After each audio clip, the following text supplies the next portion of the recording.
ខ្ញុំពិតជាសាសដំបូងតាំងពីសាលាបង្កើតឡើងតាំងពីឆ្នាំ2006មកខ្ញុំគឺជាមនុស្សទី1ហើយដែលបានទទួលបាននីតិ A នេះបងជំរាបសួរបងខ្ញុំឈ្មោះបណ្ណាងមកពីភូមិសំរោងឃុំតង់ស៊ូស្រុកជ័យសែនខេត្តព្រះវិហារខ្ញុំជាសិស្សរៀននៅវិទ្យាល័យជ័យសែនដែលទទួលបាននីតិ A នៅក្នុងការប្រឡងសញ្ញាបត្រមជ្ឈមសិក្សាទុតិយភូមិក្នុងឆ្នាំសិក្សា2023-2024បងបច្ចុប្បន្ននេះខ្ញុំរៀននៅសាកលវិទ្យាល័យពាណិជ្ជសាស្ត្រ AC លីតាផ្នែកមុខជំនាញគណនេយ្យខ្ញុំពិតជាសិស្សដំបូងតាំងពីសាលាបង្កើតឡើងតាំងពីឆ្នាំ2006មកខ្ញុំគឺជាមនុស្សទី1ហើយដែលបានទទួលបាននីតិ A នេះបងជាធម្មតាខ្ញុំគឺមានទម្លាប់រៀនក្រោករៀនពីព្រឹកបងនៅពេលព្រឹកគឺខ្ញុំក្រោកម៉ោង4បងមើលមេរៀនរំលឹកមេរៀនដែលធ្លាប់រៀនរួចហើយខ្ញុំទៅរៀនតពីត្រឡប់មកពីសាលាវិញខ្ញុំរំលឹកមេរៀនជួនកាលខ្ញុំធ្វើលំហាត់ហើយជាធម្មតាសាលាវិទ្យាល័យយើងរៀនពី2ពេលក្នុងមួយថ្ងៃយើងរៀនពេលព្រឹកពេលថ្ងៃបន្ទាប់ពីចប់ម៉ោងពេលថ្ងៃរួចខ្ញុំក៏មុននឹងចូលគេងហ្នឹងខ្ញុំក៏បានឆ្លៀតរំលឹកមេរៀនខ្លះៗដែរបងហើយទម្លាប់ដែលខ្ញុំរៀនព្រឹកថ្ងៃល្ងាចហ្នឹងខ្ញុំអនុវត្តជាប្រចាំពេលអញ្ចឹងទៅធ្វើឲ្យចងចាំបានល្អហើយមេរៀនណាដែលខ្ញុំអត់ចេះគឺខ្ញុំរំលឹកថែមអញ្ចឹងទៅធ្វើឲ្យខ្ញុំអត់ងាយខ្លាចមេរៀនដែលខ្ញុំបានរៀននេះបងចំពោះទម្លាប់អានរបស់ខ្ញុំហ្នឹងខ្ញុំគឺចាប់ផ្ដើមតាំងពីតូចមកបងវិសាខ្ញុំស្រឡាញ់ការអានសៀវភៅខ្ញុំហើយក៏ខ្លាយទៅជាទម្លាប់រហូតមកដល់បច្ចុប្បន្នបងចាប់ពីទី7ដល់ទី12ហ្នឹងចំណាត់ថ្នាក់របស់ខ្ញុំគឺល្អរហូតបងវិសាតាំងពីខ្ញុំបានទៅប្រឡងអំណាចមកខ្ញុំគឺមានចំណេះដឹងថ្មីបន្ថែមទៀតឃើញមានការ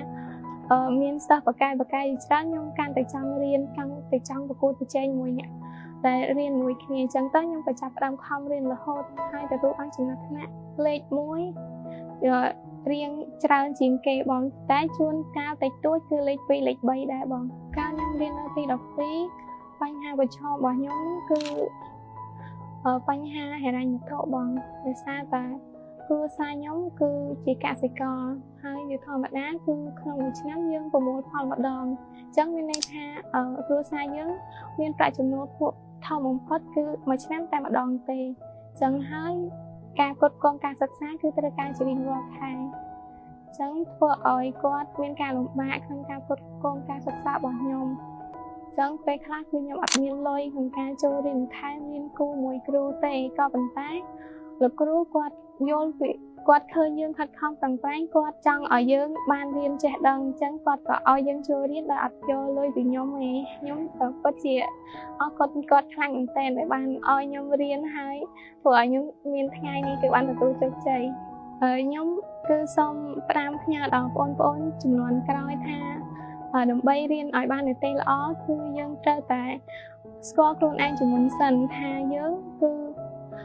ជាសិននៅក្នុងកម្រិតណាយើងបកកាយមុខវិជ្ជាអីហើយយើងអត់បកកាយមុខវិជ្ជាអីចឹងទៅយើងត្រូវពង្រឹងមុខវិជ្ជាដែលយើងអត់បកកាយហ្នឹងឲ្យបកកាយហើយមុខវិជ្ជាដែលយើងបកកាយយើងក៏ត្រូវខំប្រឹងបន្ថែមទៀតដែរយើងត្រូវដាក់គោលដៅយើងឲ្យបានច្បាស់លាស់ថាយើងចង់បាននីតិអីយើង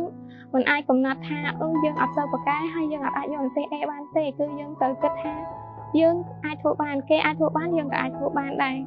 ចឹងខ្ញុំមានគំនិតហ្នឹងតាំងពីខ្ញុំឡើងទី12ខ្ញុំឃើញសិស្សច្បងដែល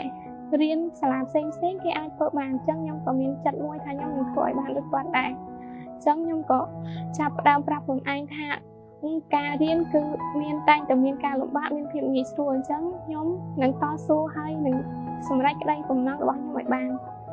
ហើយមួយទៀតគឺបន្ទាប់ពីយើងដាក់គោលដៅហើយយើងត្រូវតែកំណត់ទៅលើពេលវេលាសិនជាយើងអត់ចែកពេលវេលាបានច្បាស់លាស់ទេនោះយើងនឹងមិនអាចសម្រេចគោលដៅរបស់យើងបានទេយើងត្រូវដឹងថា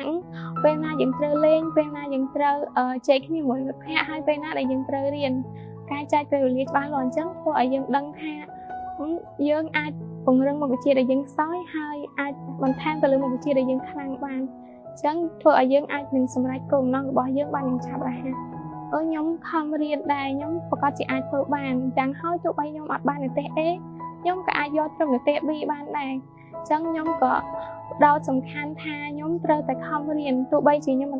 ខំហើយមិនបានតែអីក៏ខ្ញុំអត់បាក់ទឹកចិត្តដែរគឺខ្ញុំនៅតែបន្តខំប្រឹងទៀតទោះជាយើងអត់បានតែដែលយើងចង់បានយ៉ាងហោចណាស់យើងបានប្រឹងអស់ពីសមត្ថភាពហើយកុំឲ្យមានការស្ដាយក្រោយថាបើកាលនោះខ្ញុំខំប្រឹងតើខ្ញុំនឹងទទួលបានលទ្ធផលដូចបំណងរបស់ខ្ញុំបងគាត់ថាអត់អញ្ចឹងកុំឲ្យមានការស្ដាយក្រោយខ្ញុំក៏បានខិតខំរៀនទោះបីជាខ្ញុំមិនប្រកាសថាបានតែអីក៏ដោយក៏ខ្ញុំត្រូវប្រឹងអស់ពីសមត្ថភាព